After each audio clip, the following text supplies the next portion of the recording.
this day have set upon a mighty endeavor.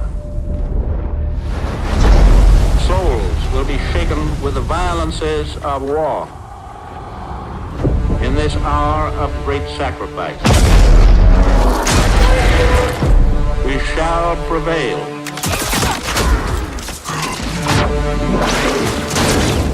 Get your head down and keep moving!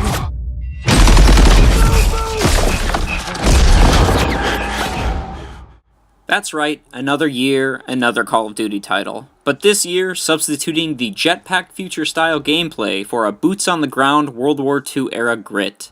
Hello, Stam from SteeleTheShow here, and today we are reviewing Call of Duty World War II for the PlayStation 4, Xbox One, and PC.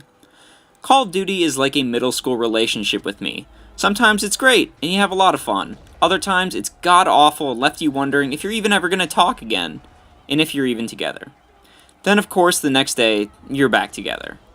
This time, Sledgehammer taking the reins again with a not-so-great, less-than-stellar track record.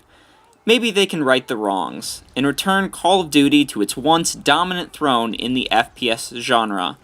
Let's get into it. The campaign. Call of Duty is known for its action blockbuster-style campaign, and this is no different. The story is based on a soldier's time in World War II, hitting all the action set pieces such as storming the beaches of Normandy, the liberation of France, and the battle for the Rhine. I thoroughly enjoyed the campaign and actually found myself not wanting to put down my controller. The cutscenes are visually stunning and at times downright beautiful. The integration of a health and medkit system was also pretty awesome, as I found myself not running into situations gun blazing and using a bit more strategy as my supplies were dwindling. A new squad-type gameplay was pretty promising, but at times I found myself frustrated, as I spent a minute or two in the middle of a battle trying to find my squad member for more ammo. With a 7 to 8 hour campaign playtime, I found myself wanting more, and with little to none replayability, I was left high and dry. With that said, Call of Duty World War II's campaign is fun, yet leaves a lot to be desired. Campaign gets a solid 8 out of 10. And this wouldn't be COD without the multiplayer. If you've ever played a Call of Duty title, then you know this multiplayer. It's exactly what we've always gotten, fun yet repetitive gameplay. A massive change is the addition of divisions, which is just a separate way of saying SMG, sniper, LMG, assault rifle, and shotgun classes. This change at first had me confused, and honestly, the way they explained it is downright overwhelming. But I did get used to it over my time playing and had a lot of fun. The new hyped-up Headquarters mode is a social area to interact with other players, which is a nice thought, yet I've never seen another player in this space along with me. To have a social area, you kinda need other people. So much for that. You have your standard modes such as Team Deathmatch, Domination, etc. But I found myself spending most of my time in two brand new modes, Gridiron and War. Gridiron is a more football-based style game that's a lot of fun going back and forth where honestly, I loved it and I found myself on the edge of my seat for most of the matches.